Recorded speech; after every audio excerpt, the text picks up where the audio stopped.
श्री प्राणनाथ प्यारे की जय। श्री भाईजी राज महारानी की जय। श्री कृष्ण कन्हैया लाल की जय। तीनों पुरी धाम की जय। परम श्री चरणदास महाराज की जय। समस्त सुंदर साथ की जय। प्राणनाथ प्यारे की जय। प्रथम लागूं दो चरण को धनियन छुड़ाइयो किन लाग लिया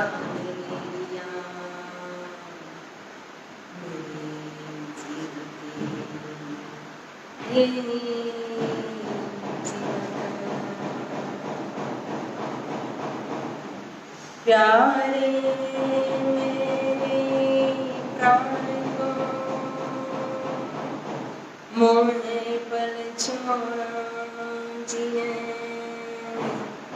मैं पाई महर महर बरकी मेरे जीवन ये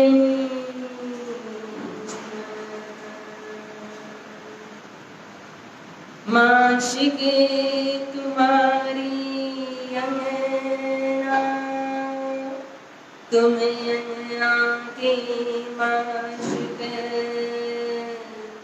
ये हुक्म दृढ़ किया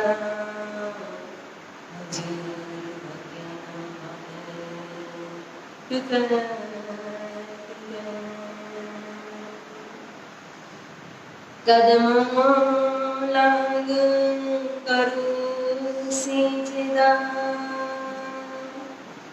पकड़ के गाँव पाए हुक्म करते माशिक विजया दिले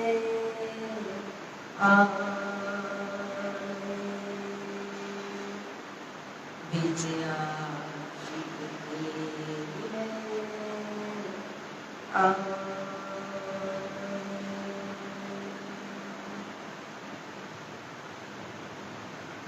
धर्मधरी अक्षरादि श्री राज श्यामा जी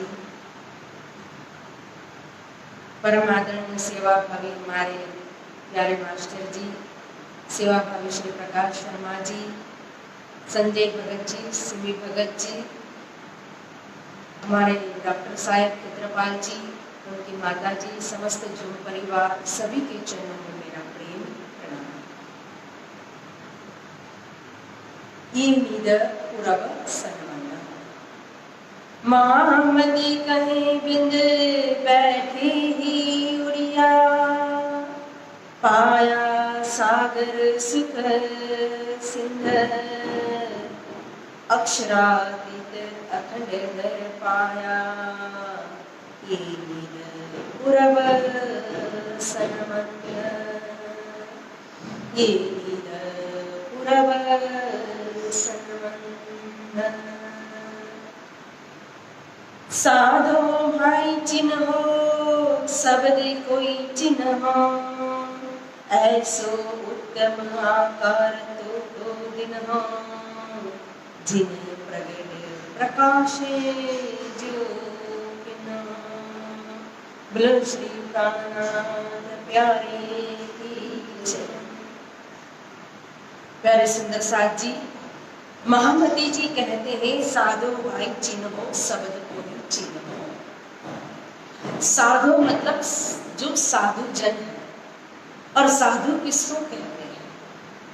जो मात्र एक कपड़े को रंगने वाले हो, चाहे व्हाइट हो चाहे ऑरेंज कलर के कपड़े पहनने से कोई साधु नहीं होता, वो तो मात्र वेशधारी साधु होता है। जैसे कि ब्राह्मण की परिभाषा शास्त्र के अंदर भी है, ब्राह्मण कौन होता है? महामती जी ने स्वयं बताया है कि हम तो वैष्णव, शूद्र और क्षत्रिय और ब्राह्मण, ये चार वर्ण जो होते हैं, तो उसमें सबसे उत्तम ब्राह्मण। तो ब्राह्मण एक जातित्व मतलब कि जाति रूप ब्राह्मण हो गया, वेशधारी ब्राह्मण हो गया। लेकिन वास्तव में ब्राह्मण कौन होता है? जो ब्रह्मा जानते सब ब्राह्मण। जो परब्रह्म परमात्मा की पहचान करता है वो वास्तव में ब्राह्मण है। उसी तरह से वेश मात्र धारण करने से कोई साधु नहीं बन जाता, कोई संत नहीं बन जाता। वास्तव में साधु वो है जो साधन से, जो साधना करता है, जो साधना के मार्ग पर चलता है, जो परमात्मा प्राप्ति के मार्ग पर चलता है, और जिस मार्ग पर चलते हुए स्वयं परमात्मा का अनुभव करके, परमात्मा को प्राप्त करके दूसरे को भी उसी मार्ग पर चलाए, वो सच्चा संत है, जो सच्चा संत है। तो यहाँ महामती जी कहते हैं कि भाई चिन्हो, चिन्हो मतलब कि पहचान करो ये साधु जन, क्योंकि संसार के अंदर देखो तो धर्म मार्ग पर चलने वाले साधु संतों की संख्या बहुत है। तो सभी चल रहे हैं धर्म मार्ग पर, लेकिन कह रहे कि आप पहचान तो करो, चिन्हो तो सही। किसको चिन्हो? तो कि शब्दों की पहचान करो, शब्दों को चिन्हो। और किस शब्दों की पहचान करनी है? कि जो परमात्मा की पहचान कराने वाले जो शब्द है वेदों के अंदर, शास्त्र के अंदर, पुराणों के अंदर, उपनिषदों के अंदर, बाइबल के अंदर, कुरान के अंदर, गीता के अंदर, भागवत के अंदर, तो उन शब्दों की पहचान करके परब्रह्म परमात्मा की पहचान करो। क्योंकि जब तक धर्म मार्ग पर चल रहे हो, आप व्रत कर रहे हो, जप कर रहे हो, ध्यान कर रहे हो, चितवन कर रहे हो, सेवा कर रहे हो, पूजा कर रहे हो, लेकिन परब्रह्म परमात्मा की पहचान नहीं है, तो हमारी सारी साधना जो है एक भ्रम के अंदर, अज्ञानता के अंदर होती है। तो इसका फल मिलता है, लेकिन परब्रह्म परमात्मा नहीं मिलते। उसका फल हमें स्वर्ग, वैकुंठ या निराकार मिलेगा। चौथे ब्रह्मांड के अंदर ही हमारी गति होगी, हमारी मुक्ति होगी। लेकिन जब तक उस परब्रह्म परमात्मा को चिन्होगे नहीं, पहचान नहीं करोगे, तब तक हमारे लिए मुक्ति का दरवाजा खुल सकता नहीं। इसीलिए यह स्वयं जो धर्म मार्ग पर चलने वाले हैं ना, उन्हीं को यह शिक्षा दे रहे, उन्हीं को यह संकेत कर रहे, इशारत कर रहे, उन्हीं को यह बता रहे महामती जी कि आप तो समाज को मार्गदर्शन देने वाले, रास्ता दिखाने वाले। आपके पीछे आगे कोई गुरुजन होकर के बैठ गया, बन गया ना, तो हजारों उनके शिष्य बन जाएंगे, लाखों उनके शिष्य बन जाएंगे, भीड़ बनेगी, संस्था की स्थापना हो जाएगी, मंदिरों की स्थापना हो जाएगी, आश्रमों की स्थापना हो जाएगी। लेकिन जब उसने पाया है वही तो वो अपने शिष्यों को देगा।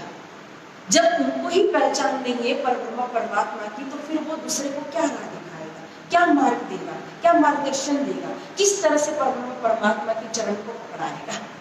तो इसीलिए यहाँ कहते हैं कि हे साधुजन, पहले आप स्वयं ज्ञान के द्वारा शास्त्र के अंदर, नहीं ऐसा नहीं है, चाहे गीता जी ले लो, चाहे भागवत ले लो, चाहे बाइबल ले लो, चाहे कुरान ले लो, चाहे कोई भी धर्म ग्रंथ आप ले लो, तो उसके अंदर परब्रह्म परमात्मा की पहचान के शब्द लिखे हुए हैं।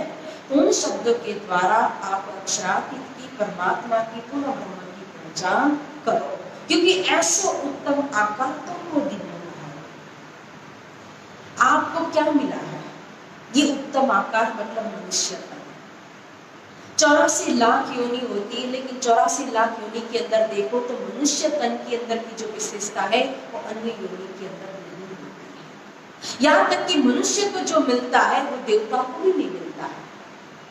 आज पशु को ले लो, या जलचर को ले लो, या थलचर को ले लो, चाहे नभचर को ले लो, कोई भी योनि को, मनुष्य तन को छोड़ करके आप किसी भी योनि को देख लो, तो वो भी खाएंगे, वो भी निद्रा भी लेंगे, भोजन भी करेंगे, वो भी कहो तो वो विलास भी करेंगे, सृष्टि उत्पन्न भी करेंगे, बच्चे भी पैदा करके सब कुछ करेंगे।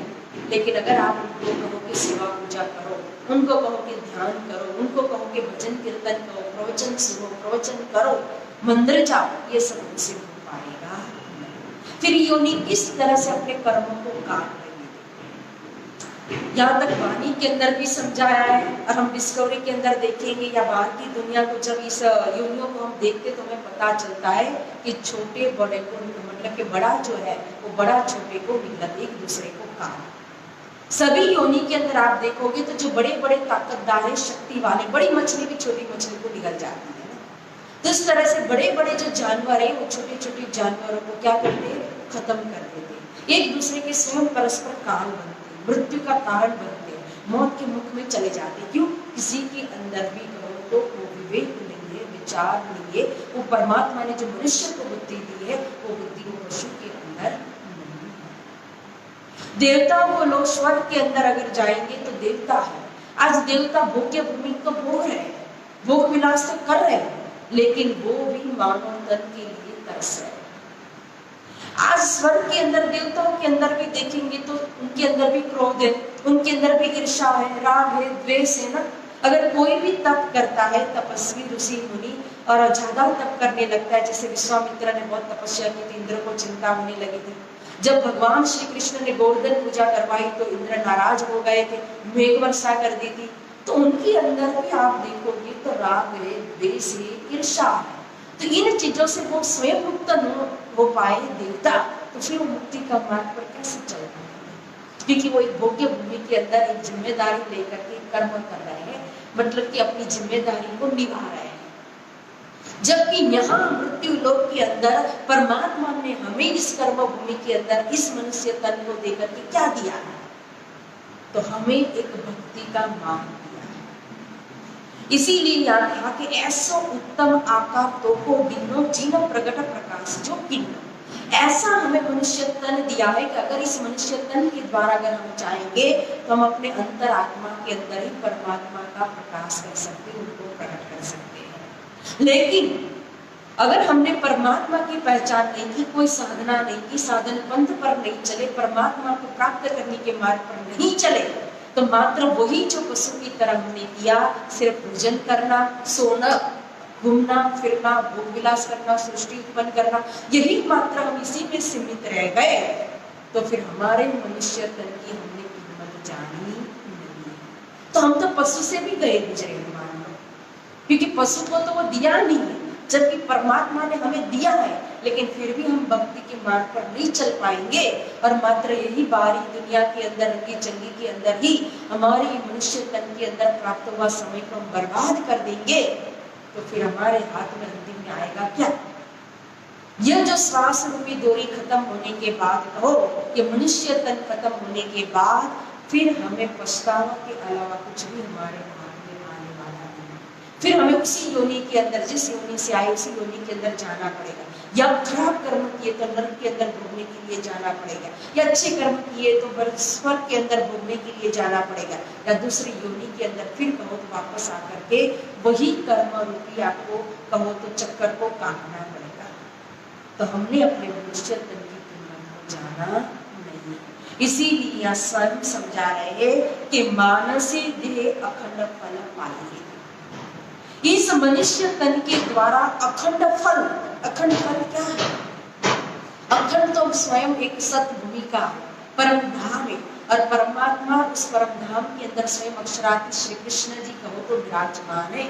उनको पा लिया, प्राप्त कर लिया, तो समझ लो कि हमने इस तन के द्वारा अखंड फल को, निज आनंद को, निज धाम को, निज धनी को, सब कुछ अपने पा लिया।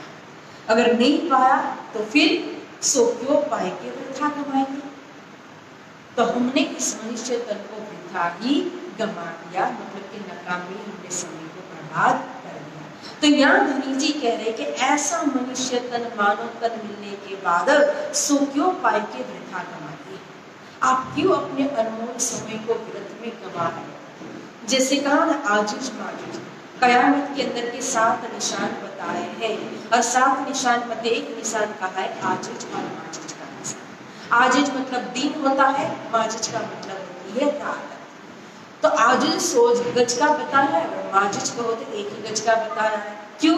क्योंकि दिन में हमारी जो चित्तवृत्ति होती है, जैसे अभी डॉक्टर साहब ने मन के विषय में कहा ना, तो हमारी मनोवृत्ति शांत नहीं रहती है, हमारा मन बहुत ही चंचल है, और दिन में कहो तो कहाँ कहाँ घूमता रहता है, कभी इधर कभी उधर, कभी यहाँ जंप मारता है, कभी उधर जंप मारता है, कभी ये चाहिए कभी वो चाहिए ना।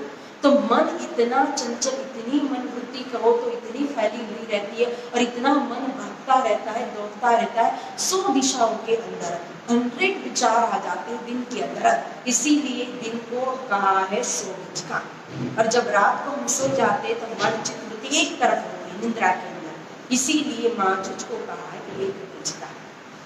लेकिन वास्तव में देखो कि आजुज माजुज क्या है। ये आजुज माजुज कहा कि अष्टधातु की जो दीवार है, इस दीवार को चाटते रहेंगे, चाटते रहेंगे, और चाटते चाटते चाटते इस दीवार को इतनी पतली बना देते, इतनी खोखली बना देते, एक दिन ये दीवार को अष्टधातु की बिल्कुल गिर जाती है। और वहां एक किस्सा भी आता है कि सिकंदर था, उस सिकंदर ने कहो इस आजुज माजुज जो थे ने, इस आजुज माजुज से बचने के लिए लुटा रहे थे, इनकी 3 फौज थी, तो उसके द्वारा वो चढ़ाई करता था हमेशा। तो सिकंदर बादशाह ने इस आजुज माजुज की फौज से बचने के लिए अष्टधातु की ऊंची दीवार बना दी, लेकिन फिर भी वो चढ़ाई करते करते चढ़ाई करते करते उस दीवार को उन्होंने क्या कर दिया, खोखला बना दिया था, पतला बना दिया था। तो वास्तव में सिकंदर कौन है? वो परमात्मा है। अष्टधातु की दीवार क्या है? ये शरीर है हमारा, ये जो 8 धातु से बना हुआ। तो ये शरीर के अंदर कहो 3 फौज जो बताई आजुज माजुज की, वो है सुबह, दोपहर और शाम। क्योंकि दिन प्रतिदिन हमारा दिन जाएगा रात जाएगी, दिन जाएगा रात जाएगी, तो हमारा समय दिन प्रतिदिन घटता घटता घटता जाता है। मतलब कि आजुज माजुज हमारी आयु रूपी जो है ना, उस दीवार को, इस तन की जो आयु है 25 साल 50 साल या 60 साल 70 साल, इसको पतला बनाते जाता है। हम बर्थडे मनाते, जब जन्मदिन आता है ना, कैंडल जलाते हैं, केक फिर काटते हैं, उत्सव करते, सबको खुशी होती बर्थडे के दिन।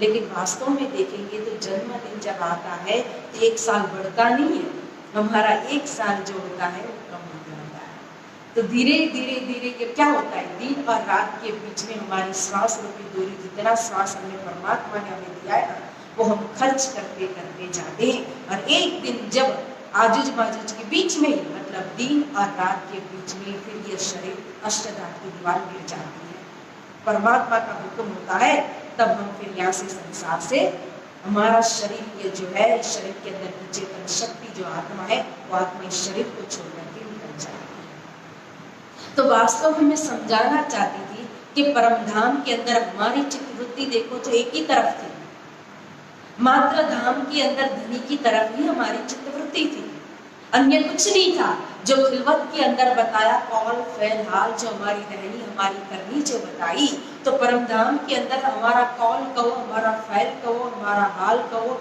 हमारी रहनी कहो, हमारी कथनी कहो, सब कुछ एक ही था। क्या था? इश्क। मात्र पिया जी को प्रेम करना, उनको दीदार करना, इसके अलावा हमारी कोई रहनी नहीं, कोई कथनी नहीं। तो हमारी चित्तवृत्ति मात्र एक ही पिया की तरफ ही। लेकिन जब खेल मांगा और धनी ने हमारी इच्छा को पूरी करने के लिए जब ये संसार बनाया, ये दुनिया, ये जगत, ये विराट की रचना की, और इस संसार के अंदर जब हम आए और ये मनुष्य तन हमने प्राप्त किया, तो यहाँ हमारी चित्तवृत्ति कहाँ चली गई? एक को छोड़ करके अनेक दिशाओं में चली गई, 100 तरफ चली गई। जब हम उठते तो सबसे पहले हमारे अंदर मन शांत होने के बदले हमें कितने विचार आने लगते। उठने के साथ ही हमें ये भी करना है, इधर भी जाना, ये काम भी फिनिश करना है, इससे मिलना है, इसको मैसेज करना है, इसको फोन करना है, रात तक के हम पूरा कार्यक्रम अपने मन के अंदर कहो तो पूरा टाइम टेबल बना देते हैं। तो इस तरह से पूरी लाइफ हमारी कहो तो इसी तरह से दौड़ धाम के अंदर, भाग दौड़ी के अंदर ही चलती रहती है, चलती रहती, मन के पीछे भागते रहते हैं। तो यही बात यहाँ समझाना चाहते हैं कि मानसी दे अखंड फल पाइए, सुखो पाइए भोगा कमाइए। आपको ये मनुष्य तन अखंड फल की प्राप्ति के लिए मिला है, ये श्वास रूपी डोरी को खर्च करने के लिए फालतू में नहीं मिला हुआ है। तो 100 तरफ चित्तवृत्ति जाने के बदले में आप अपनी चित्तवृत्ति को एक ही तरफ लगाइए। ये तो अदखिन को अवसर है, क्योंकि ये मनुष्य तन कैसा है? अदखिन का अवसर है। अदखिन का मतलब क्यों कहा? आज हम 25-50 साल जीते, लेकिन फिर भी एक क्षण का ही ये जीवन क्यों कहा? हम जीवन भर कितनी रोटी खाते? सुबह खाते, दोपहर को खाते, रात को खाते, दूसरे दिन खाते, तीसरे दिन खाते ना, पूरा जीवन खाते रहते, रोटी कितनी खा जाते, लेकिन फिर भी बोलते क्या है? 2 रोटी चाहिए। बोलते तो इतना ही है कि 2 रोटी चाहिए, लेकिन क्या एक ही टाइम 2 रोटी खाने से फिनिश हो जाता है? हर टाइम चाहिए, सुबह भी चाहिए, दोपहर को भी चाहिए, शाम को भी चाहिए और रोज चाहिए। और जितने साल जिएंगे उतने साल जिए हमें चाहिए। तो कितनी रोटी खा जाते हैं, लेकिन बोलते 2 ही रोटी खा जाते। तो उसी तरह से आप 25 साल जिए चाहे 50 साल जिए, एक पानी का जो परकोटा होता है, और वो पानी का परकोटा बुलबुला जो कहते हैं जिसको, वो पानी का बुलबुला जब निकलता है तो उसको खत्म होने में कितना समय लगता है? 1 सेकेंड, 2 सेकेंड, 1 मिनट, फिर वो खत्म हो जाता है। उसी तरह से मनुष्य तन को भी पानी के बुलबुलों की तरह हमने यहाँ जन्म तो लिया, 50 साल तक में हमने जीवन दे दिया परमात्मा ने, लेकिन 50 साल में से समझ लो कि 25 साल तो हमारे नींद में ही चले जाते, रात में सोने में ही चले जाते। फिर एजुकेशन के अंदर, पढ़ाई के अंदर कितना समय चला जाता है, फिर हम वर्क करते तो वर्क के अंदर हमारा कितना समय चला जाता है, फिर समाज को समय देते तो उसके अंदर हमारा कितना समय चला जाता है। तो भक्ति के लिए, अपनी आत्मा के लिए, परमात्मा के लिए हमारे पास कितना समय जीवन भर का, अगर हम टाइप मतलब कि जीवन भर का कैलकुलेशन करेंगे तो भक्ति के लिए हमने कितना समय दिया है, राजी महाराज जी को हमने कितना समय दिया हुआ है। फिर 100 साल जिए तो भी लगेगा कि हाँ अभी तो जन्मे थे, अभी खत्म हो गए, हमने किया तो कुछ भी नहीं। इसीलिए यह समझाना चाहते हैं कि ये अधखिन का अवसर है, ये कब श्वास रूपी डोरी खत्म हो जाएगी आपको पता भी नहीं चलेगा। इसीलिए सो गवावत मांझ निंदर, निंदर मतलब अज्ञानता रूपी नींद के अंदर ऐसे अनमोल समय को इस मनुष्य तन को आप क्यों गवा रहे। शब्द कहे प्रगट परमान, शब्द सदगुरु सो करावे पहचान। शब्द जो है वो प्रगट मतलब के परमान यानी कि अर्थात रूप में प्रत्यक्ष पहचान करा देता है। किसकी? सदगुरु महाराज की पहचान करा देता है। शब्द सदगुरु से करावे पहचान, क्योंकि गुरु तो बहुत होते हैं, लेकिन जो सत्य को दिखाए, जो सत्य धाम, सत्य परमात्मा की पहचान करावे, वही सदगुरु होते हैं। तो सदगुरु जो है वही प्रगट प्रत्यक्ष परमान यथार्थ रूप में परमात्मा की पहचान करा सकते हैं। क्यों? क्योंकि सदगुरु ने स्वयं पाया है, सदगुरु ने स्वयं उस परमात्मा का अनुभव किया है। अंतर आत्मा के अंदर उनके प्रकाश है। जब अंदर प्रकाश है तभी तो दूसरे को प्रकाश दे पाएंगे। जब हमारे अंदर ही अंधकार भरा हो तो हम दूसरे को क्या देंगे। इसीलिए सदगुरु सोई जो अलख लखावे, अलख लखे बिन आग न जाए। सच्चे सदगुरु वही है जो अलग यानी कि अदृश्य परमात्मा को दृश्यमान कर दे, पहचान करा दे। और उसकी पहचान शब्द से होगी, भेद से पहचान नहीं होगी, वजूद से पहचान नहीं होगी, शरीर से पहचान नहीं होगी। उसकी पहचान शब्द से होगी। बोले चाले पर कोई न पहचान। जब तक किसी के मुख से आप उनके शब्द को, उनके ज्ञान को, उनकी चर्चा को नहीं सुनोगे, तब तक आपको पता नहीं चलेगा कि इसकी पहुंच कहाँ तक की है। स्वर्ग तक की है, वैकुंठ तक की है, संसार तक की है, पाताल तक की है, निराकार तक की है, वेद तक की है, साकेत धाम तक की है, अक्षरधाम तक की है कि परम धाम तक की है। आज महाराजा छत्रसाल जी ने स्वयं श्री जी को बुलाया, महामती श्री प्राणनाथ जी को बुलाया, लेकिन फिर भी जब महामती श्री प्राणनाथ जी अमराय घाट पर आकर के विराजमान हुए तो कहा कि नहीं, अभी भी मैं वहां नहीं आ सकता, आप मेरे ऊपर मेहर कीजिए और यहाँ बताइए तिदुरी दरवाजा। तो श्री जी स्वयं तिदुरी दरवाजा में गए और वहां जाकर के विराजमान हुए। तो स्वयं बुलाने के बाद भी महाराजा छत्रसाल जी ने क्या किया? सिर देने से पहले 10 बार उन्होंने विचार किया, और विचार करने के लिए कि मैंने जिनको बुलाया और जिनको मैं अब, क्योंकि पहले तो गुरु बनाया, अब मैं जिनको गुरु बनाने के लिए जा रहा हूँ तो मैं जिनके चरण में समर्पित हो रहा हूँ सही है कि गलत है। तो उन्होंने क्या किया? शब्द के द्वारा उनकी पहचान करने की कोशिश की। तो रात्रि के समय आए जब महामती श्री प्राणनाथ जी चर्चा कर रहे थे, तो उस समय आकर के विराजमान होते, छिपे रूप में आकर के, छिपे वेश में आकर के, और कान से परख रहे, शब्द से परख रहे कि हाँ कैसी चर्चा कर रहे, कहाँ की चर्चा कर रहे और चर्चा के अंदर क्या है। जब वो चर्चा सुन करके अपने महल के अंदर गए तब उनको पहचान होगी कि नहीं, मैंने जिनको बुलाया वो सही। तो तब दूसरे दिन महाराजा छत्रसाल जी तब जाहिर में आए महामती श्री प्राणनाथ जी के पास। क्यों? बोले चाले पर कोई न पहचान। शब्द ही पहचान कराता है सच्चे सदगुरु की।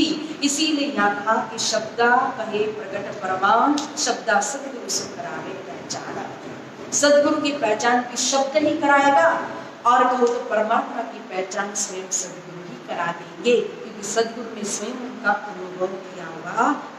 और सदगुरु की पहचान क्या होती है? क्योंकि शास्त्र ले चले सदगुरु से, मतलब कि पोथी जो होती है धर्म ग्रंथों की, वेद पुराण शास्त्र को साथ में लेकर चलने वाले वो सदगुरु, ऐसा नहीं कह रहे हैं महामती जी। महामती जी का कहना है कि जो शास्त्र के अंदर जो शब्द परमात्मा की पहचान के हैं, उन शब्दों को लेकर के जो चलता है, छोड़ करके नहीं, शास्त्र ले चले सदगुरु से। क्योंकि सभी शास्त्र के अंदर, धर्म ग्रंथों के अंदर परमात्मा की पहचान है। तो उन्हीं शब्दों को साथ में लेकर के चलेगा और वाणी सकल को एक अर्थ होगी, और सभी शब्दों के द्वारा अनेक परमात्मा को नहीं, एक परमात्मा को दिखाएगा। आज हम गीता को लेंगे तो सोचेंगे कि नहीं, गीता के द्वारा ये भगवान है, फिर भागवत के द्वारा बताएंगे तो सोचेंगे कि नहीं ये भगवान है, फिर वेदों के अंदर जाएंगे तो कि नहीं नहीं नहीं ये भगवान है। जैसे हरि जी व्यास कैसे कंफ्यूज हो गए जब महामती श्री प्राणनाथ जी ने प्रश्न पूछा कि ये मंदिर किसका है जिसकी 84 लाख की तो पड़साल है मात्र, तो ये भगवान इसके अंदर रहने वाले कितने बड़े हो गए, ये भगवान कौन है? तो बोलते कभी ईश्वर भगवान है, कभी बोलते आदिनारायण भगवान है, कभी बोलते अक्षर भगवान है।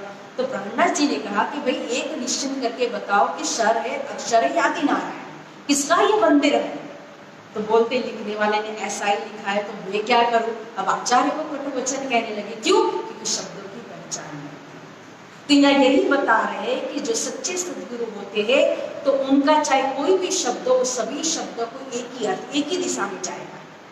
आज हमारा तारतम्य के अंदर हमें विराट भी दिया है, चर्चनी भी दी है, वितक भी दी है, वाणी भी दी है। तो इसका मतलब नहीं कि चारों को लेकर चार दिशा में जाना है, अलग अलग वर्णन करना है। चारों को लेकर के एक ही दिशा में जाए और एक ही को दिखाए और एक ही को पकड़े और एक ही में समर्पित हो, तो वो होता है सच्चे तारतम्य की समझ। तो यही बात यहाँ कवि जी समझा रहे हैं कि वाणी सकल को एक अर्थ होए, कि सभी शब्दों को लेकर के एक ही अर्थ होना चाहिए, एक ही दिशा के अंदर हमारी अर्थ जानी चाहिए। सब शानों की एक मत पाई पर अजान देखे रे जुदाई। जो शाने होते हैं मतलब कि बुद्धिवान, जो विद्वान, जो ज्ञानी होते हैं ना, उन सबकी एक मत होनी चाहिए, अलग अलग मत होना चाहिए नहीं। परंतु जो अनजान होंगे, अज्ञानी होंगे, जो मूर्ख होंगे, वो फिर क्या करेंगे? एक एक शब्दों को पकड़ करके अलग अलग अर्थ करके अलग अलग दिशा के अंदर अलग अलग मार्ग दिखाएंगे। ये बानी गर्जत बाज संसार, खोजी खोज मिटावे अंधार। महामती श्री प्राणनाथ जी ने सबकी खोज मिटाने के लिए इस वाणी की तारतम्य ज्ञान की गर्जना कर दी है। एक सूर्य आसमान पे उगता है तो सूर्य जो है कभी किसी के साथ पक्षपात नहीं करता है कि यह गरीब है, कि यह अमीर है, कि ये ऊंचा है, कि ये नीचा है, कि ये ब्राह्मण है, कि वैष्णव है, कि ये शूद्र है, मैं इसके घर में जाऊं, इसके घर में न जाऊं। बारिश होती है तो एक छत बारिश होती है, चंद्रमा की चांदनी कहो तो सबको एक समान मिलती है। तो पुरुष जो है, प्रकृति जो है, वो भी किसी के साथ पक्षपात नहीं करते। तो ये वाणी जो है ये तो पुरुष और प्रकृति से भी बड़ी की वाणी है, परमात्मा की वाणी है। तो एक छत सबके ऊपर कहो, विश्व ब्रह्मांड के अंदर ब्रह्मा ईश्वरी जीव सबके ऊपर इसकी बरसात हुई है। सबको ये महामती श्री प्राणनाथ जी ने दिया है। लेकिन जिनके अंदर प्यास होगी वही पानी पिएगा, जिनके अंदर परमात्मा की खोज होगी वही तारतम्य के द्वारा कहो तो परमात्मा की वाणी के द्वारा पहचान करेंगे और अपनी खोज को मिटाएंगे। मूढ़मति न जाने विचार, महामति कहे पुकार। जो मूढ़मति होंगे मतलब के मूढ़ बुद्धि वाले जो होंगे, जो अज्ञानी जीव है, जो मूर्ख है, वो कभी भी विचार नहीं करेंगे इस वाणी के ऊपर कि क्या दे रहे, क्या लक्ष्य है, कहाँ की वाणी, कौन देने वाला स्वयं, ये कहाँ पहुंचाने वाली है, किसके लिए आई है, कोई विचार हमें उसके अंदर आएगा नहीं। लेकिन फिर भी महामती अपना धर्म निभा रहे। महामती कहे पुकार पुकार। महामती जी पुकार पुकार करके हमें एक ही बात कह रहे, हमें जागी जो हमारा साथ जी, ये छियापन जो प्रण लेना चौथी घर तरी चारण होगा। ये जागने का ब्रह्मांड है, जागने का समय है, ये नींद के अंदर सोने का समय नहीं, अज्ञानता के अंदर धर्म करने का समय नहीं है। यह तो आत्मा को जागृत करके परमात्मा के चरण में समर्पित होकर के अखंड फल परम धाम को, निज धनी को, निज धाम को प्राप्त करने का यह अनमोल समय प्राप्त हुआ है।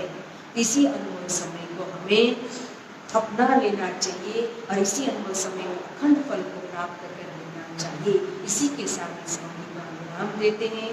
प्यारे सुंदर साथ जी, हमारी श्री कृष्ण प्रणामी मंदिर शक्ति नगर की गोष्ठी जो हर मास होती है तीसरे रविवार को, हर इस बार को 3 अक्टूबर की जो गोष्ठी है वो हमारे परम आदरणीय सेवा भावी परिवार संजय भगत जी एवं सिम्मी भगत जी, उनकी तरफ से ये गोष्ठी की सेवा है।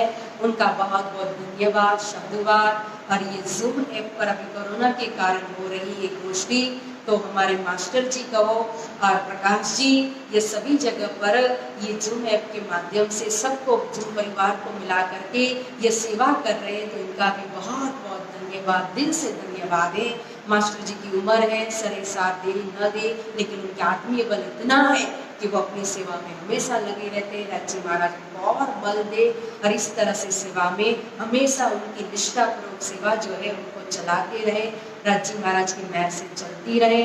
और आज के हमारे को डॉक्टर केंद्रपाल जी ने बहुत अच्छे भाव रखे, उनका भी धन्यवाद। स्नेह गिलोत्रा जी ने वाणी गायन किया, श्याम तनेजा जी ने भी अपना भाव रखा, सूरज भगत जी ने अपना भाव रखा, सभी का बहुत बहुत धन्यवाद। और सभी सुंदर साथी कहो तो इसके अंदर शामिल हुए और हमें इस सेवा का अवसर दिया, तो सभी सुंदर साथ का भी बहुत बहुत धन्यवाद। और इसी के साथ तो इस वाणी को हम विराम देते हैं। जयकारा के साथ बोलो श्री सद्गुरु महाराज की जय, श्री प्राणनाथ प्यारे की जय, श्री बाईजीराज महारानी की जय, श्री कृष्ण कन्हैया लाल की जय, तीनोंपुरी धाम की जय, परमहंस श्री चरणदास महाराज की जय, बोल बोल पंजे वाले की जय, बोल बोल गुम्मट वाले की जय, बोल बोल बंगले वाले की जय, प्राणनाथ प्यारे की जय, प्राणनाथ प्यारे की जय, प्राणनाथ प्यारे की जय।